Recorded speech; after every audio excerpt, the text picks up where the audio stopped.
Re-present your experience. What the heck does that mean? We're going to talk about it on today's podcast.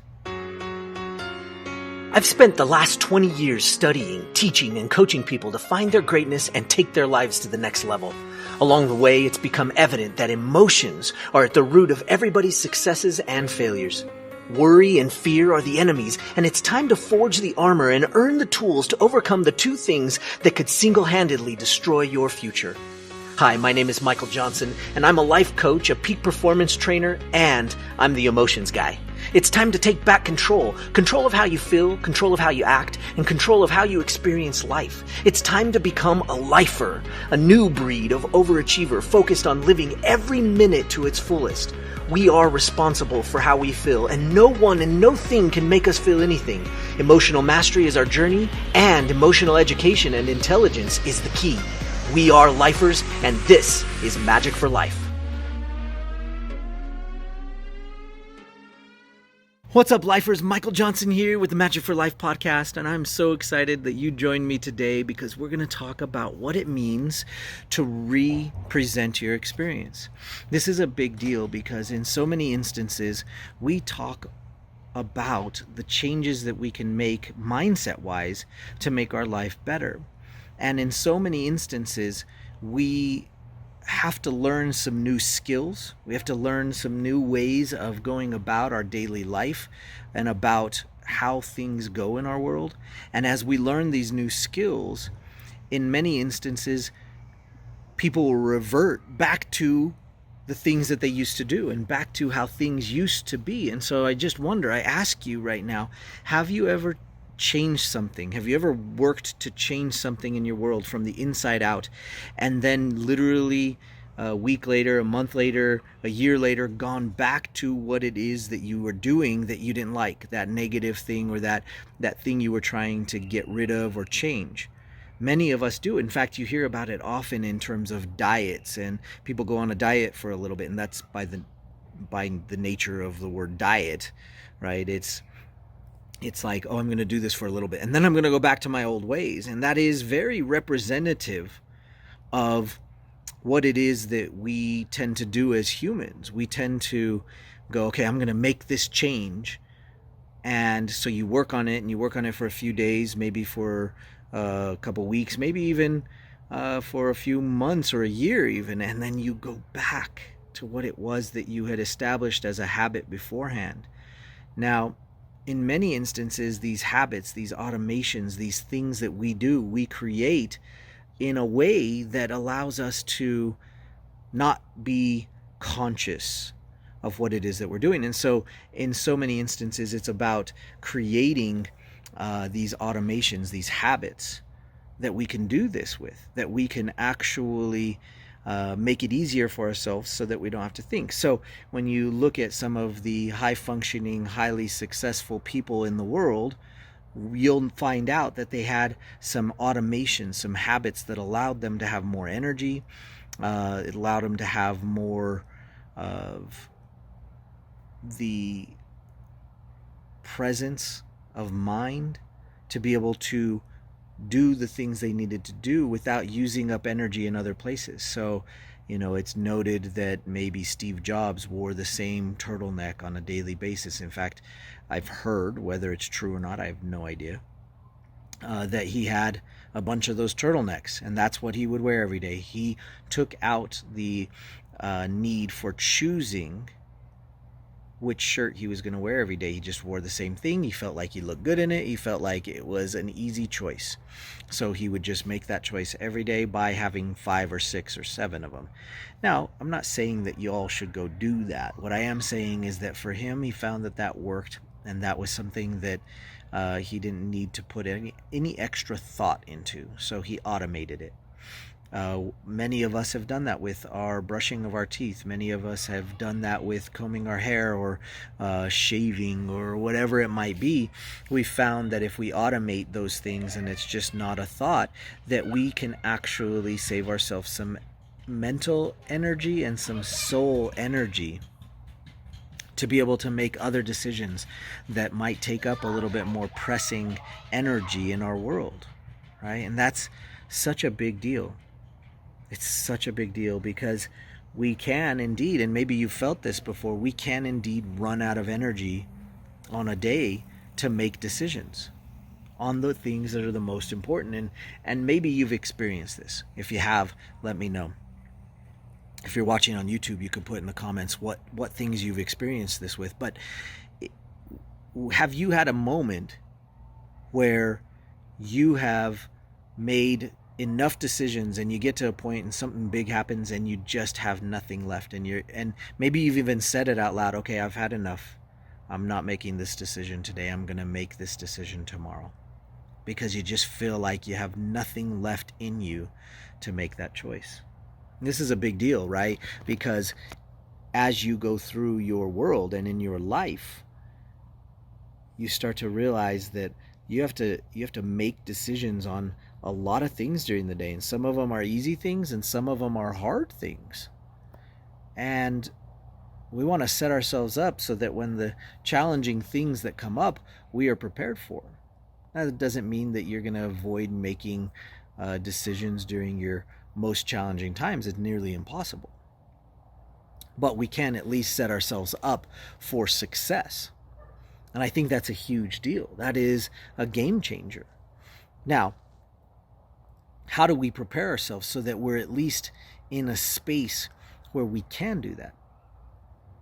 Well, it's easy. We start to look inward. We start to look at some internal reflection. And no, I am not talking about going to the mountains with the Himalayan monks, right? Like, I'm not talking about going and meditating for a year so that you can find your internal self. I'm not talking about that. But you know what? If you dig that and that's what you want to do, go for it. Knock yourself out. Let me know how it goes, because gosh, that sounds like it could be amazing. But you know what?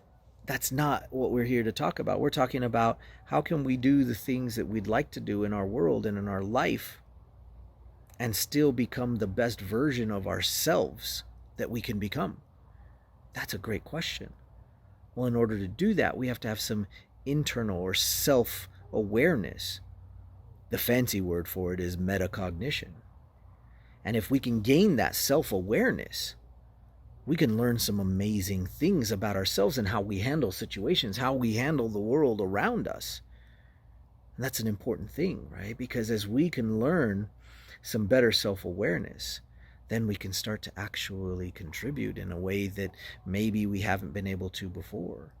And that's because your insides, your subconscious, is sitting there trying to actually make sure you can survive first. We have it hardwired into us as humans that we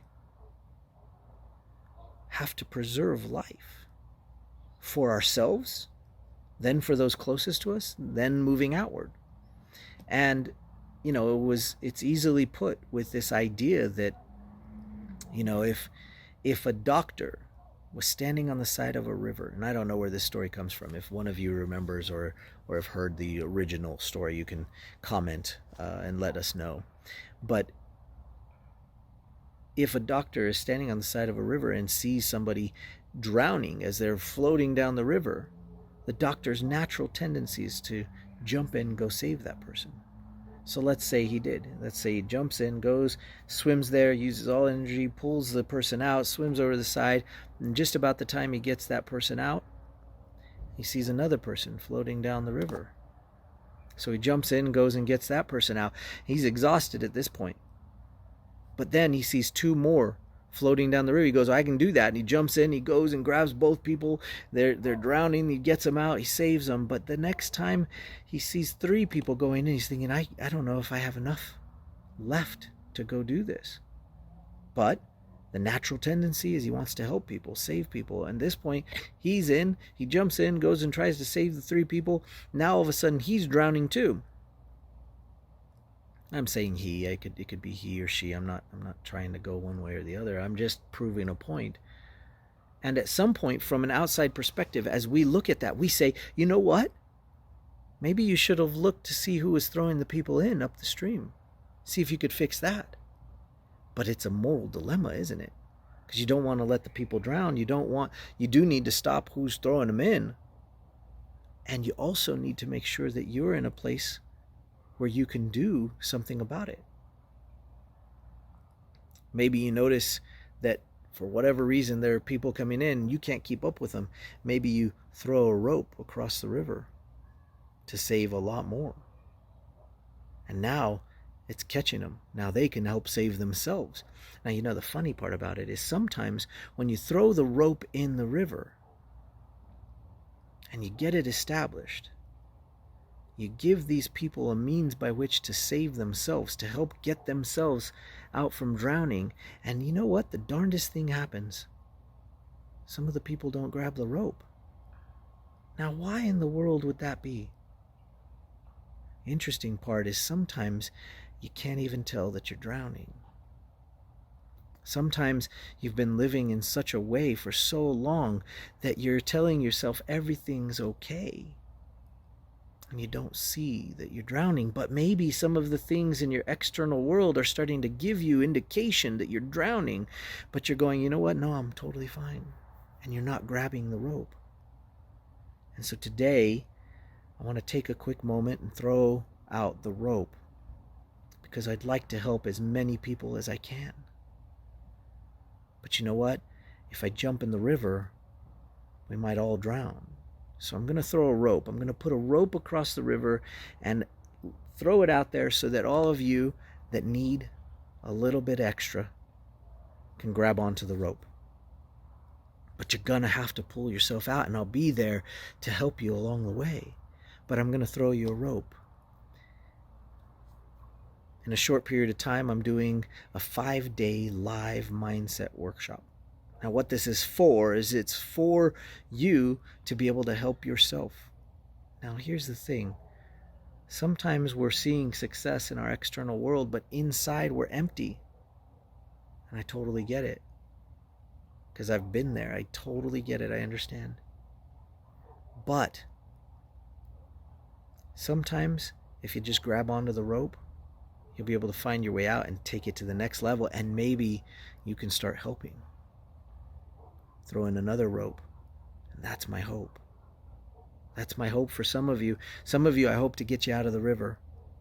Some of you, I hope to get you out of the river and get some help. Because you know what? It's not a one-man job. It's going to take all of us. It's going to take all of us to be able to help those around us, and this is a way I know I can help. I can throw in the rope. So come and join me at this 5-day workshop where you can actually get a hand at just taking a look internally and helping yourself be able to get out of the river, helping yourself identify maybe a core challenge, maybe something that's been holding you back from attaining a goal you've been trying to go at, but you didn't know what was stopping you. And that is normal because you know what? Our souls like to protect us. Right? They're trying to save us and preserve life. And so what they do is they hide away some of the things that are our challenge, our core challenges. They hide them from us, from our conscious mind. So we're going to go in and we're going to actually identify some of those core challenges. Hopefully just one core challenge, and get you on a new path and get you out of the river. And when you do, it's amazing the things that you can do when you actually realize that maybe you were drowning a little bit. Maybe it was just a little bit rough, and maybe you were needing a rope. So come and join me at this free workshop. It's going to be amazing. You can find it at marketingyourmind.com. I'd love you to go sign up. For goodness sakes, come and join me. You don't have to pay for it. I'm doing it because I just need to throw in a rope. And hopefully some of you will grab on and find your way out. But it's free. For goodness sakes, it's free. So come and join me for 5 days. It's going to be live. marketingyourmind.com. Come and join me. It's going to be amazing. All right? All right. We'll see you there. marketingyourmind.com. Thank you so much for listening to the podcast. If you know somebody that needs to hear this message, please share it with them. Please invite them to marketingyourmind.com and tell them to come and join us. We're going to have a ball. It's going to be a party. We're going to learn a lot about ourselves, and we're going to take it to the next level. I hope to see you there. Take care. We'll see you in the next podcast. The great Tony Robbins said, "Success is 80% psychology and 20% skills." Crazy, right? 80% mindset and 20% mechanics. Yet if you're anything like me in your entrepreneurial adventure, you easily spend 100% of your time working on the mechanics. Listen, even though it's easy to get caught up in the mechanics, we all know we should work on our mindset. But for so long, the mindset tools that have been out there are so complicated. That's why I decided to put together the Mindset Workshop that'll teach you the mindset skills you need using an easy framework that you can learn fast and use for the rest of your life. In this free, live, 5-day Mindset Workshop specifically for entrepreneurs, I'll be teaching the step-by-step process to identify your core challenge that's holding you back from achieving your next big goal. Check it out at marketingyourmind.com.